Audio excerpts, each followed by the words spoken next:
Ang ating mga baga ay isa sa pinakamahalagang parte ng ating katawan. Isipin ninyo, para itong dalawang malalaking espongha na siyang kumukuha ng oxygen mula sa hangin na ating nilalanghap. Ang oxygen na ito ay kailangan ng bawat selula para mabuhay at gumana ng maayos. Kapag may sakit ang ating baga, nahihirapan itong gawin ang trabaho niya. Dahil dito, kumukonti ang oxygen na nakakarating sa ating dugo, utak, puso, iba pang organo. Kaya naman napakahalaga na alagaan natin ang ating mga baga. Ito ang ating buhay, ang ating hininga. Huwag natin itong balewalayin. Ang sakit sa baga ay isang pangkalahatang tawag sa maraming uri ng karamdaman na umaapekto sa ating respiratory system. Pwede itong impeksyon na dulot ng bacteria, virus tulad ng pulmonya, tuberculosis. Pwede rin itong chronic pangmatagalang sakit tulad ng hika, chronic obstructive pulmonary disease na karaniwan sa mga naninigarilyo. Isa sa mga pinakakaraniwang sintomas ng problema sa baga ay ang hirap sa paghinga.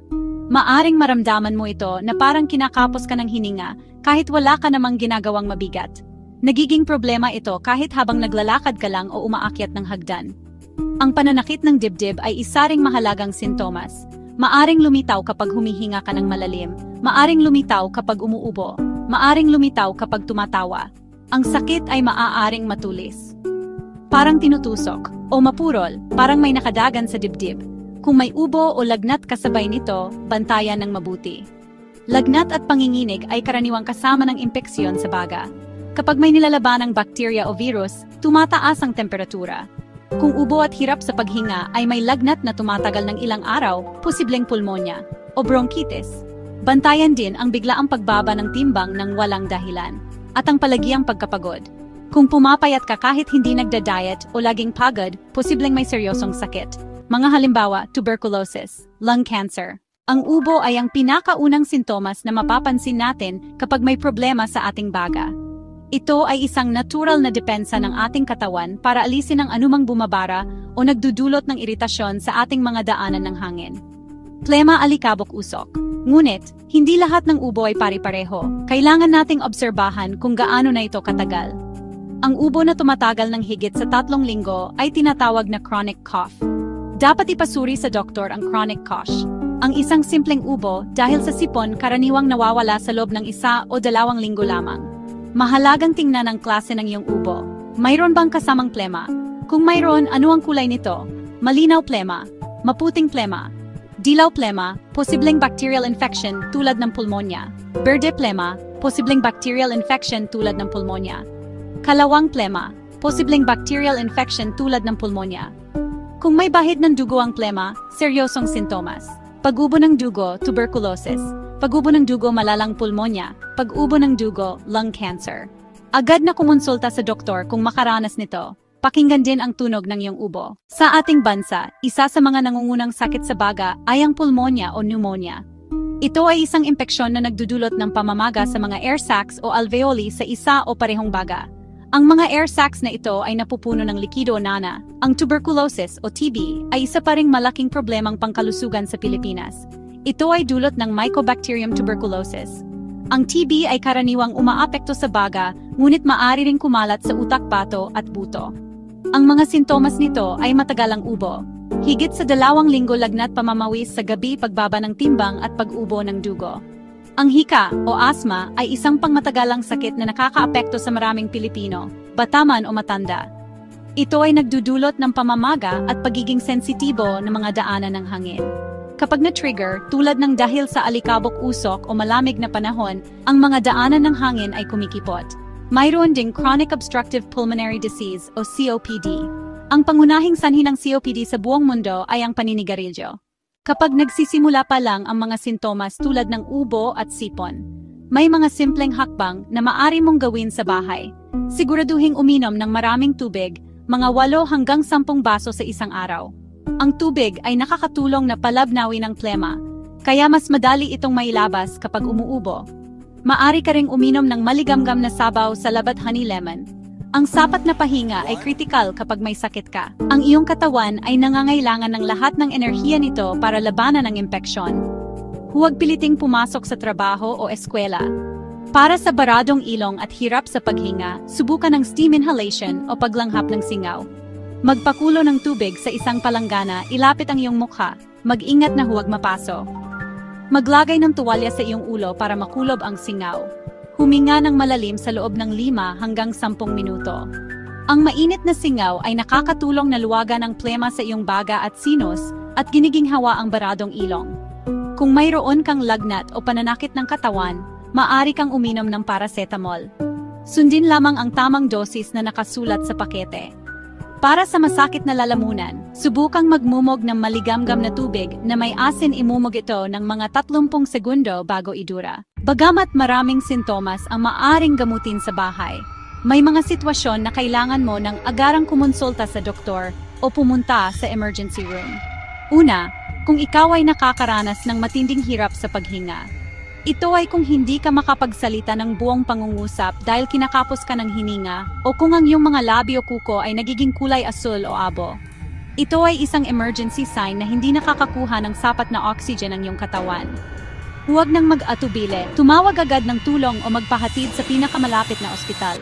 Pangalawa, kung nakakaramdam ka ng biglaan at matinding pananakit ng dibdib, lalo na kung ang sakit ay kumakalat sa iyong braso, likod, lig, panga, at may kasamang pagpapawis, pagkahilo, hirap sa paghinga. Bagamat maaring ito ay dahil sa problema sa baga, maari rin itong senyales ng atake sa puso na isang medical emergency. Mas mabuting maging sigurado kaysa magsisi. Ikatlo, kung ikaw ay may mataas na lagnat na hindi bumababa. Ang lagnat na 39 na degrees Celsius pataas, lalo na kung tumatagal ito ng higit sa 2 araw, at hindi bumababa kahit uminom na ng paracetamol, ay dapat ipatingin sa doktor. Pangapat, kung ikaw ay umuubo ng dugo. Kahit kaunting bahid lang ng dugo sa iyong plema, ito ay isang seryosong sintomas na hindi dapat balewalain. Kailangan itong maimbestigahan agad ng doktor. Ang pinakamahalaga at pinaka-epektibong paraan para maiwasan ang sakit sa baga ay ang pag-iwas sa paninigarilyo. Kung ikaw ay naninigarilyo, ang pinakamagandang regalo na maibibigay mo sa iyong baga at sa iyong kalusugan ay ang paghinto nito. Ang sigarilyo ay naglalaman ng libo-libong kemikal na direktang sumisira sa iyong baga at nagdudulot ng mga sakit tulad ng COPD, emphysema, lung cancer. Kung hindi ka naman naninigarilyo, iwasan ang second-hand smoke o ang paglanghap ng usok mula sa ibang tao. Pangalawa, ugaliin ang madalas na paghuhugas ng kamay. Maraming impeksyon sa baga tulad ng sipon, trangkaso, pulmonya, ay nakukuha sa pamagitan ng paghawak sa mga kontaminadong bagay at pagkatapos ay paghawak sa inyong mukha, bibig o ilong. Hugasan ang inyong mga kamay gamit ang sabon at tubig sa loob ng 20 segundo, lalo na pagkatapos umubo o bumahing, bago kumain, at pagkatapos gumamit ng banyo. Pangatlo, iwasan ang polusyon sa hangin hanggat maaari. Kung ikaw ay nakatira sa isang siyudad na maraming usok mula sa sasakyan, subukang magsuot ng face mask kapag lalabas ka, lalo na sa mga high-traffic na lugar. Sa loob ng bahay, panatilihing malinis ang kapaligiran. Pang-apat, maging aktibo at mag-ehersisyo ng regular.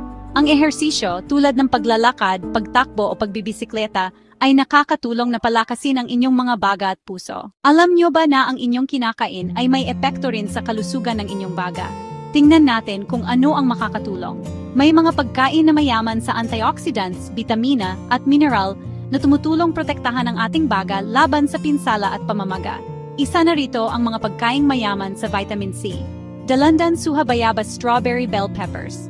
Ang vitamin C ay isang malakas na antioxidant. Tinutulungan nitong labanan ang mga free radical na maaring makasira sa mga selula ng ating baga. Ang mga pagkaing mayaman sa beta-carotene ay mahalaga rin. Beta-carotene, pigment sa mga prutas at gulay. Ito ay kinonvert ng ating katawan sa vitamin A. Ang vitamin A ay mahalaga sa pagpapanatili ng lining ng ating respiratory tract. Kalabasa, carrots, kamote, mangga. Huwag kalimutan ang mga pagkaing mayaman sa omega-3 fatty acids. Kilala sa kanilang anti-inflammatory properties. Tuna, sardinas. Subukan din ang bawang at luya. Bawang, alisin, natural antibiotic at anti-inflammatory. Luya, sa labat, tumutulong tanggalin pollutants at pinapawi ang congestion. Sa pagtatapos ng ating talakayan, nais kong ipaalala sa inyo, bagamat nakakatakot ang sakit sa baga, laging may pag-asa. Ang pinakamahalagang sandata natin ay ang kaalaman at maagap na aksyon. Huwag matakot sa mga sintomas. Tingnan ito bilang mensahe mula sa inyong katawan na kailangan ng atensyon. Ang pagkilala sa mga sintomas ng maaga ay unang hakbang tungo sa paggaling. Huwag mag-alinlangan, huwag mag-atubili. Ang inyong kalusugan ang pinakamahalaga ninyong yaman. Pangalagaan ito. Ang modernong medisina ay marami nang nagawa. Pulmonya, maaring gamutin ng antibiotics. Tuberculosis, libreng gamutan sa health center, 6 na buwan. Hika, makokontrol ng tamang gamot. Pagbabago sa pamumuhay para sa hika at COPD. Lung cancer, kapag natukoy ng maaga, mas mataas ang tsansa ng matagumpay na paggamot. Kailangan lang, kooperasyon at pagsunod sa payo ng doktor. Ang pag-aalaga sa baga ay panghabang buhay na responsibilidad. Simulan mo ngayon. Kung ikaw ay naninigarilyo, isipin ang araw na ito, 2025-0908, bilang inyong quit day. Kung hindi ka nag-ehersisyo, maglakad ng 15 minuto mamaya. Kung ang inyong pagkain ay hindi masustansya, magdagdag ng isang prutas o gulay sa hapunan. Ang maliliit na hakbang na ito, kapag pinagsama-sama, ay magdudulot ng malaking pagbabago. Thank you for watching and don't forget to like, comment, and subscribe.